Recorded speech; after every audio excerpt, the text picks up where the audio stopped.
Hello every one ഇന്ന് നമ്മുടെ വൈറലായ ഒരു റെസിപ്പിയാണ് ഞാൻ ട്രൈ ചെയ്യുന്നത്, ചിക്കൻ സാൻഡ്വിച്ച്.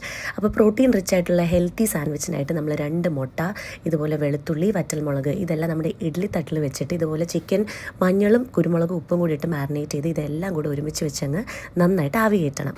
അത് വെന്ത് വരുമ്പോഴേക്കും നമുക്ക് സവാള, ഇത് നമ്മുടെ ലെറ്റസ്, അതുപോലെ മല്ലിയില, നമുക്ക് എന്ത് വെജിറ്റബിൾസ് വേണമെങ്കിലും ഇടാം, ക്യാരറ്റ്, ഞാൻ ഇത്ര ആഡ് ചെയ്തിട്ടുണ്ട്. വെന്ത് കഴിഞ്ഞ് ഈ സാധനങ്ങളെല്ലാം കൂടി ഒരുമിച്ച് നമ്മൾ ഇതേ മിക്സിക്കകത്തോട്ടിട്ട് കുറച്ച് ഉപ്പ്, കുറച്ച് തൈര്, കുറച്ച് എണ്ണ, പിന്നെ ഞാൻ ഈ ചിക്കൻ വേവിച്ചപ്പോൾ വന്ന ആ സ്റ്റോക്കിൻ്റെ വെള്ളവും കൂടി ഇതിനകത്തോട്ട് ആഡ് ചെയ്ത് കേട്ടോ.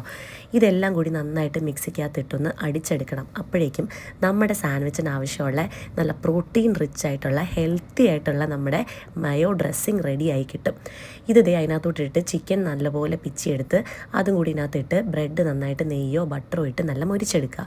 എന്നിട്ട് നമ്മുടെ ചിക്കൻ ഫില്ലിംഗ് ഇതിനകത്ത് വെച്ച് കൊടുത്ത് രണ്ടായിട്ട് മുറിച്ച് കഴിഞ്ഞാൽ നല്ല ഹെൽത്തി ചിക്കൻ സാൻഡ്വിച്ച് റെഡിയാണ് കേട്ടോ.